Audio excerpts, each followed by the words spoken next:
What's up guys, my name's Liam. Today we're going to be taking a look at the Meletrix Boog75. This is another HE keyboard, and I must say out of the box, this has been one of the most impressive feeling keyboards that I've ever got my hands on. But is the gaming performance just as equally impressive? And most importantly, is this going to be the perfect gaming keyboard for you?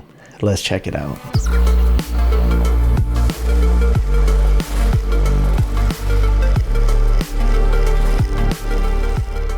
And before we get started today, I did want to let you know this was actually sent out to me by Meletrix. However, everything you're going to be seeing in this video is going to be my own words and my own opinions. When you do open this up, it does come inside of this pretty premium feeling carrying case. And obviously the keyboard does come included inside, but I do have it out. Up here at the top, it does come with this USB-C cable, and it is coiled. It actually does feel really nice and premium. And then it does come with a set of Allen wrenches in case you want to open it up to get into the internals. And then below that you do have this documentation about the warranty service, and then here is some details on the back about the actual functionality to use the keyboard itself. I do feel like they did a pretty good job overall with the layout. Usually on the 75 layout boards, it's been a little bit differently. The delete key will be up here, and I do kind of prefer having a control over here on this side, just because I do a lot of editing videos and cutting up to disconnect the audio from the tracks. Is Control L the shortcut key. But aside from that, everything about this has been working great, and the overall feeling of this in the hands, like, man, this thing is just,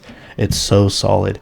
The back, the USB-C cable connectivity is in the middle. I do kind of wish that it was over here off to the side, but it doesn't bother me too much.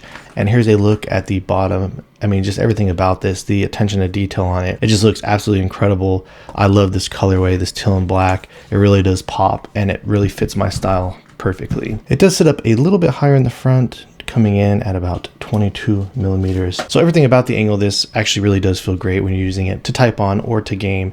Even up here in the front, it does have a little bit of a lip, so it doesn't just come out to a straight edge on the corner there. And typically for myself, I do prefer shine through keycaps, but here's a close-up look of them. They do look like they appear to be double shot PBT keycaps. Slight bit of texture up here on the surface. Everything about them really feels great. Taking a look at the internals of the Boog75, this is without question one of the most impressive keyboards I've taken apart so far. This top piece consists of a solid aluminum topping, and everything about it here is pretty straightforward and simple. Feels nice and solid and great. Then underneath that, you do have the actual GATERON switches themselves. And pretty typical stuff that we've seen before. It is actually mounted into this aluminum style plate, but since this is actually gasket mounted, it does have these little foam sound dampeners or cushioning over here on the side. Underneath the plate, you do have a piece of foam in between the plate and the circuit board. Right below that, as you can see, is the circuit board. And then underneath, you have another piece of thick foam. And this foam feels great, feels incredibly premium, nice and soft. Coming over to the bottom plate, this thing is so heavy, it weighs a ton. I think it feels great, nice and solid.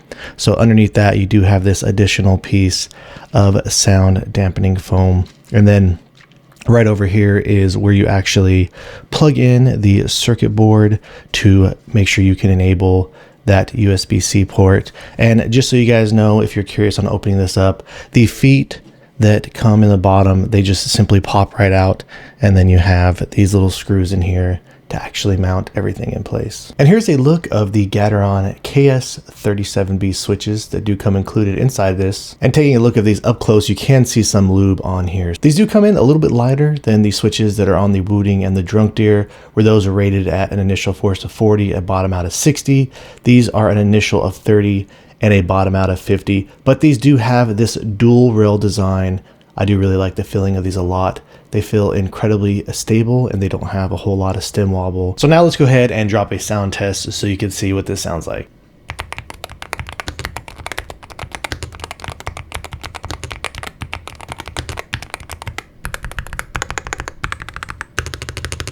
Meletrix is using this web-based software, which is preferred by most. Just simply come up here to the top left corner to connect the keyboard before you get started. Over here on the first tab is just where you can change the key functions on the actual board itself. So really straightforward basic stuff. Over on this next tab, you can control the RGB cycles. It does have a limited amount of presets, but then you can manually adjust the color of the overall keyboard itself. Next up, the most important part, which is the rapid trigger settings. You do have a sensitivity slider, and this allows you to go from 1 to 20. And when I first set this up, I kind of found this slider to be a little bit confusing to me. I didn't know exactly what it was doing, but you can come up here and just select the advanced setting. And this is where it gets a little bit more clear for you to see. It does go from 0.1 millimeters all the way up to 4 millimeters of your choice. So personally, I have been playing at the 0.1 millimeter on the press and the release. You can also set the one key itself if you want to come in here and individually select like the WASD. Then once you're done with your settings, you can just hit confirm.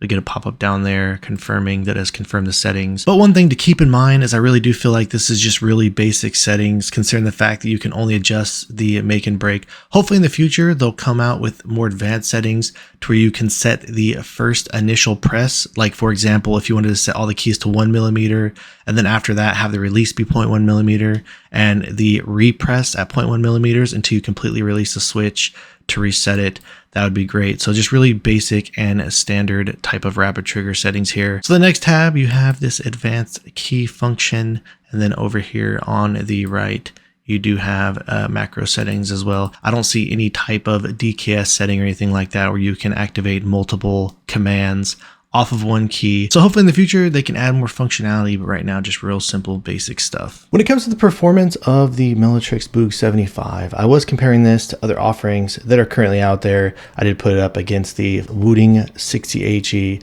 And one thing to note here is, like I mentioned, these have a little bit lighter switches, an initial of 30 grams to 50 grams on the bottom out, where the Wooting does have a little bit stiffer springs. So they come in at 40 and 60 with the Lecker 60s that I am currently using inside that board. Just keep in mind when you're watching these results, this is not the most accurate form of testing out there in terms of actual hardcore latency numbers, due to the fact that there could be other varying factors that can alter the result of this test. Things like end-to-end system latency, like I mentioned, the weight of the springs on the switch themselves. So just keep that in mind, but I do feel like this does give kind of just a general overall idea of what you can typically expect in a real world type of experience. Both the Wooting and the Meletrix both have a 1000 hertz polling rate, and this is one of the rare instances that I've ran this test. Sometimes usually get a mixed bag of varying results. However, in the case of the Boog75 versus the Wooting, 100% of the time the Wooting came out ahead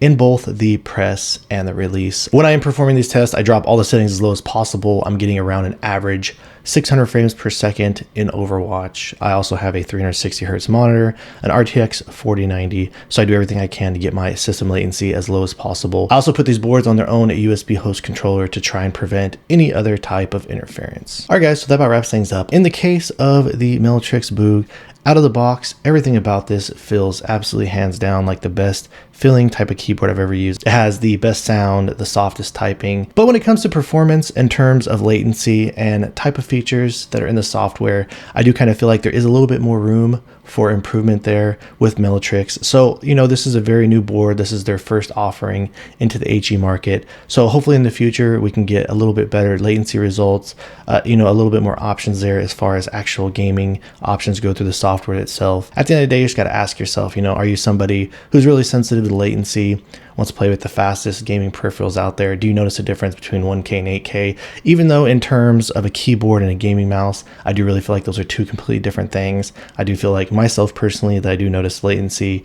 It's a lot easier to notice on a gaming mouse than it is actually on a keyboard. But if you're curious to know my opinion, I do all around think that this is a great board. This is absolutely my first choice to use on daily activities, like I'd mentioned, when it comes to editing videos and stuff like that. Probably not my first choice when it comes to overall gaming experience, but I do feel like the Boog75 has been a great first option to come out from them. This is an incredibly unique feeling keyboard, and it definitely sets itself apart from anything else that's out there on the market. All right guys, so if you have any questions or feel like I left anything out, please let me know down in the comments below. Aside from that, if you've enjoyed watching this video and are interested in seeing more videos like this in the future, please drop this video a like and subscribe to my channel. Thank you guys so much for watching, and I look forward to seeing you in the next one.